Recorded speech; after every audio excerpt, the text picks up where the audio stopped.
everyone, it's me, Miss N, and welcome back to my studio. So let's go ahead and very briefly go back over the things that we did this week because you're going to definitely need them in order to do the assignment for today. So the first thing we went ahead and covered was value. We covered that last week. The next thing we covered was scapes. Scapes referring to settings, so scapes are very important. The next thing that we went ahead and covered was the use of one-point perspective. One-point perspective meaning having the horizon line in your screen and using one point in your screen in order to draw various figures. So let's go ahead and go through those very briefly. I am going to go down to the table and give you various tutorials, but I also want to incorporate a couple of examples of different types of scapes that you can use. Now, one thing that we are going to be covering for today's assignment is I would like to cover the use of surrealism. Surrealism is the types of dreamscapes. These are things where they are really strange. We covered that very briefly earlier this week, and there is a slideshow available to you on Google Classroom as well where you found this video. So once you finish watching this video, or if you'd like to pause and go look at the slideshow very briefly, that is where I go over surrealism very quickly. Talking about Salvador Dali and his beautiful but very strange work. Now, without further ado, let's get down to the table to go back over everything we covered for this week, as well as just a little bit of a touch-up on value. Okay, so let's very briefly go back over what we've been covering the last couple of weeks. The first thing we want to cover is highlights and shadows. Remember, wherever your light source is, the shadow should always be on the opposite side. If it's a curved object, you should be curving it. If it's a square object, you should be leaving it flat. You should always have highlights, core shadows, reflected shadows, midtones, and drop shadows. Now, drop shadows are also sometimes called cast shadows. Now, you can always include a horizon line on any sort of surface you decide to do in order to make it look like it's actually sitting on top of an object. Now, in order to convey shadows and once you get the practice of going from dark to light, and remember you can always make these little squares and rectangles to just practice going from dark to light. And you can do this as often as you'd like, pressing hard, relaxing your hand a little, relaxing your hand a little bit more, and barely touching the paper. Once you get the hang of using it like this, you can go ahead and start practicing doing it this way. Once you get the hang of this, we can go on to what we covered today. Now, what we covered today, yesterday's class, we covered how to create basic landscapes using light and shadow, specifically value. Remember, when I talk about value, I'm talking about this transition between dark and light. So value, being the dark and the light, being used in this image, creates this idea that something is further away because it is lighter than the things that are in front of it. So something that is way in the distance is always going to be much smaller and much lighter in color than the things that are close up. It's also going to start lacking details. So if, let's say, I wanted to include some sheep back here, you wouldn't really see the sheep individually per se. You might have like a leg or two, but you're not really going to see individual sheep like you would if I tried to draw it up front. You just mostly have these little dots, maybe a little stick figure of a person in the distance. You wouldn't really see much at all. Now, if you're going to use point perspective to create an object in your image, you can always do it very small, such as little houses here and there. But remember, no matter how you decide to use point perspective, always select a spot to be your horizon line and make sure all objects in your picture point to that one spot.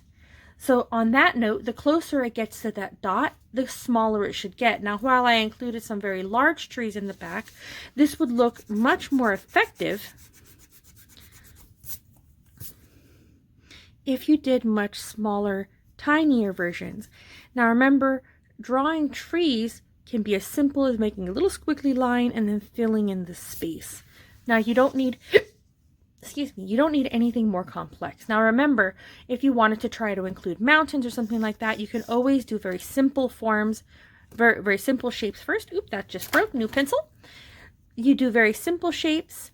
A triangle shape very easily makes a mountain. Shade one side, shade one side. Now you have a mountain in the background as well. Now you could always leave this, a little bit dark, but remember, you can always erase a little bit if you go too dark as well. Erasing is something absolutely valid to create the idea of something in the background without actually having it completely there.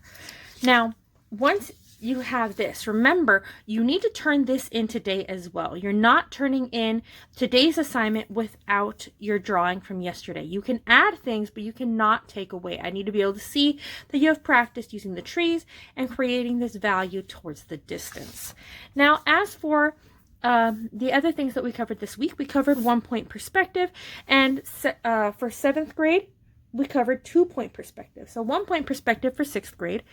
So I'm going to go ahead and do an example of both right now. That way, if 6th graders want to challenge themselves, they can try and do 2-point perspective as well. So let's go ahead and start with 1-point perspective. 1-point perspective refers to having the horizon line, 1 point, and then you go ahead and you draw your object with the side that's facing you. So if the side that's facing you is a square, you're going to go and connect all the corners with a straight line going all the way to the dot. It's ideal that you use a ruler. Now, I don't necessarily have to use one because I have a lot of practice, but it's very much ideal for you to use a ruler to do this. Now, remember, you want to keep your lines in very direct L shapes. If you can't make a letter L on the corners, then you're not doing it correctly, and you want to make sure to straighten it out. It should always make letter L's that are parallel to one another. So you can always erase these later. Now, we are going to be getting into more complex versions of these later on in the week, but I wanted to go ahead and show you how to make a very simple house using this technique. So I'm going to go ahead and erase this part because we won't be seeing it in the image.